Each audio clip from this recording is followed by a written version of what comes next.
At, at this point, we have one person who had decided not to run for re-election, and I served with her for a number of years, and it's not easy running for re-election. We all have to put our name out there and run around, shake hands, and ask for votes. So we tried to make it fun.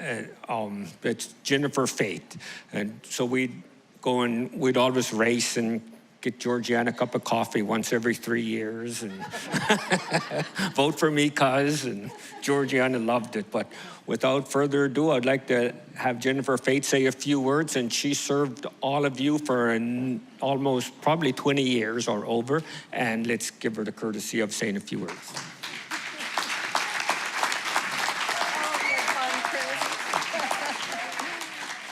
Thank you. I'd like to ask my 2 sons and husband just to come up here. Take off your mask.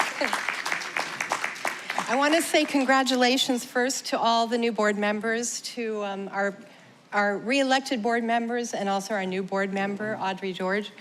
I also wanted to thank and just, it's a blessing and honor to have served all of you for 18 years. It's been a great honor to be here for you and represent you. But I couldn't have done it without my family who are standing behind me. And without their support, this just wouldn't have been possible. Flying back and forth up here, all 18 years of that.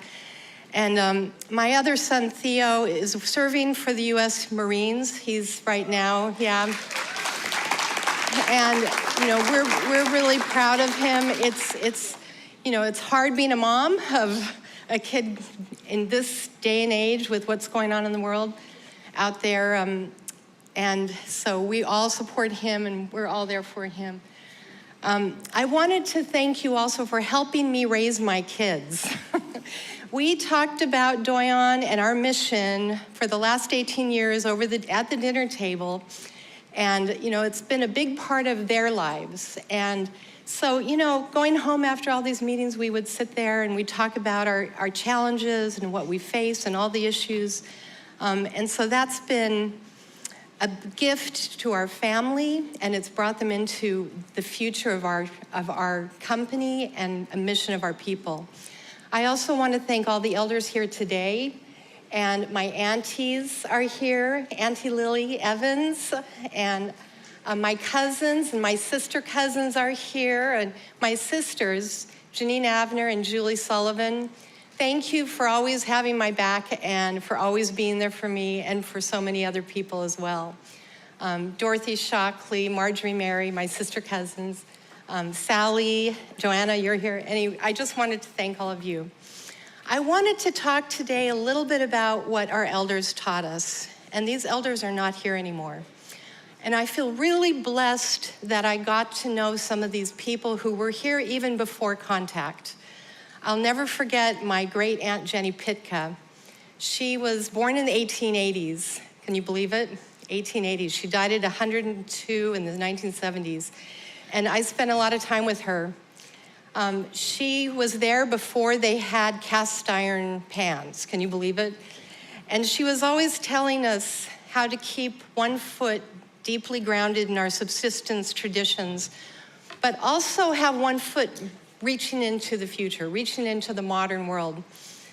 This was a lesson that stuck with me because at Doyon, we're always balancing. We're always trying to decide our priorities. But the truth is, we have multiple priorities.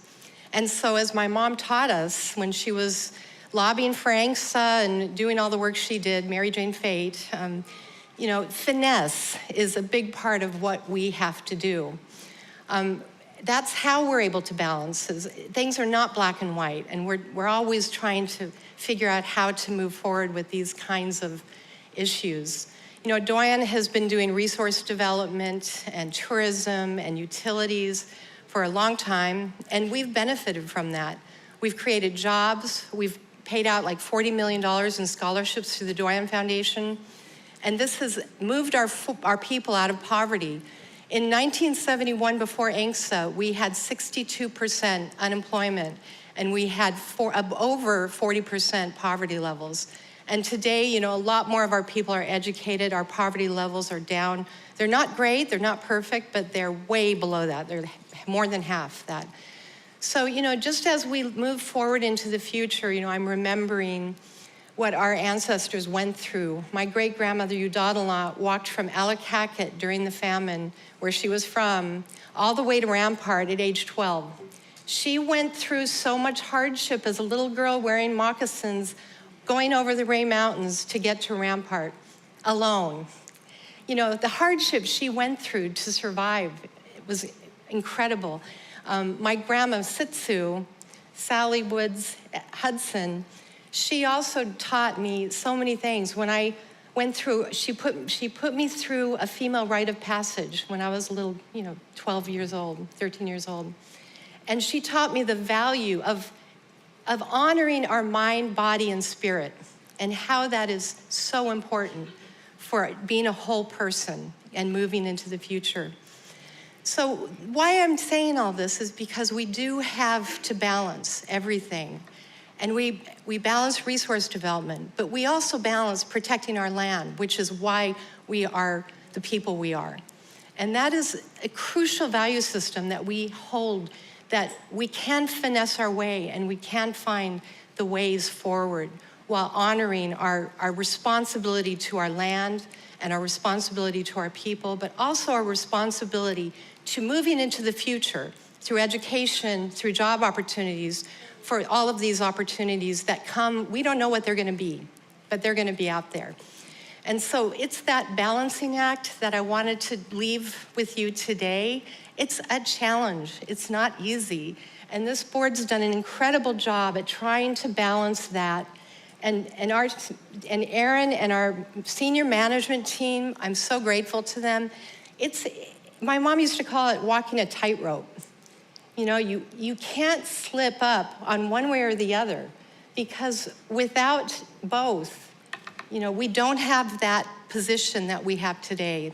And we have a lot of leverage. And I'm really grateful for that. So thank you to our shareholders, to our elders, to my family, and to this board for allowing me to serve all these years as well. And we get into it, and it's been a good conversation for 18 years. So I appreciate it. Anabasi and Danahoto Anabasi, thank you to our creator.